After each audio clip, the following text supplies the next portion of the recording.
Hello and welcome to this tutorial video.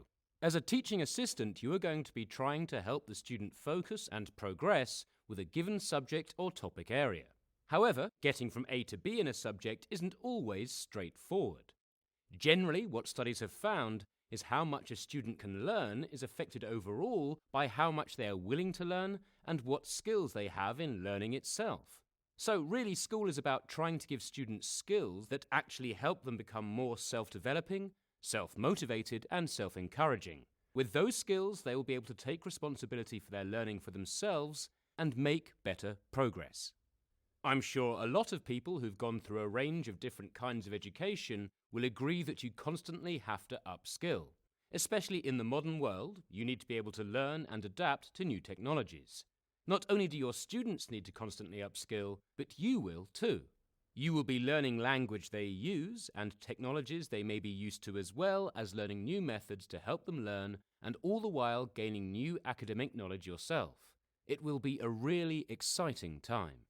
Some of the things that you're going to be teaching are not necessarily pure academic skills. We're just going to touch upon some research done by some American colleagues who are looking at 7 different elements that are important in showing how ready a student is to learn and how ready they are to develop. For our purposes, this means how ready they are to function well in the school environment. So the first one is curiosity. They have to have an interest in what's going on around them and want to be part of it. They want to see the world as something they can interact with and see the world as something they can take part in. This is why, if you're a teaching assistant or a teacher, it's good to use anecdotes, to bring real-life examples in to encourage curiosity. They also have to be able to communicate, so it's important that they are practicing communication in group work. You don't want them just listening to you the whole time and trying to absorb everything, because that's the only skill they'll be learning. I'm not saying that listening isn't a useful skill, but they want to be able to learn to communicate too, so they can put across their ideas and be able to synthesize other people's ideas as well. They also need to have a degree of self-control. They have to be able to hold themselves back at the right time and also to have deferred gratitude. So, basically being in a situation where they know that the time they're putting in might be unpleasant now, but they also know that later on it's going to have a payoff. It's important to bear in mind that self-control is also like a muscle which can be worn out. You'll find that some people are more patient at the beginning of the lesson, day or even term, and less so at the end.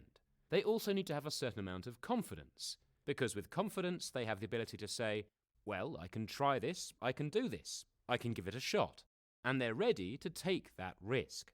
Confidence, in that sense, allows a little bit of risk-taking which is good for learning. Without confidence, students might be unwilling to try in the first place, then miss out on those learning experiences, and then they may retreat into themselves. The next one is cooperation, so the give and take of how we get by in our daily lives. A student also has to have what is referenced as intentionality, so they have to have the motivation and courage to try and start something to get the outcome that they want. They have a choice in this, so as a teaching assistant, you have to ensure that they are encouraged to have that intention and make that start. The last item we're going to look at is relatedness. Now, this is basically the student's ability or our ability to connect, link, and harmonize. Basically make that connection with any given thing. This could be connecting with people or ideas, and how we actually learn from them and use that as information. It is also how well we can relate things to other situations and contexts, and how well we can relate on a personal level as well. You're not going to find a way of teaching all the 7 elements in a direct way. You're not going to say, okay, today we're working on your confidence. What we have to do with all of these is engineer situations where the students are testing these personal development skills. So, as an example with the curiosity, you can't explicitly try to make someone curious about things, but you can set up situations through stories and opportunities for moments where things start to click and inspire. Even through your classroom setup, you can make students more curious and want to learn, perhaps by having interesting displays or books available. Let's use confidence as another example. You have to make it okay for students to get things a little wrong, or to go a little over in time. This gives students the confidence to have a go. If I was teaching cooking, I'd want quite a lot of curiosity and students to have the confidence to try different things. They're going to get it wrong sometimes, there's going to be too much of this or too little of that. They will test and use their curiosity, and they will start to refine it and learn what they need to do next to improve. One of the nicest things you'll come across working with people, especially with students, is whenever they say something like, "I didn't know I could do that, but now I've grown in confidence," or "I wouldn't have tried that a month ago," or "I would never have been able to do that a while back." And that's the kind of key thing that you're looking for. All of these soft skills that we've mentioned that you've got to try and create opportunities for really help students get towards that moment where they feel like they've progressed and developed. It's great when they've become more confident and they communicate better and they intentionally go about starting and doing things independently. So, by thinking about the soft skills, you can open up a path or doorway for them to go on their journey.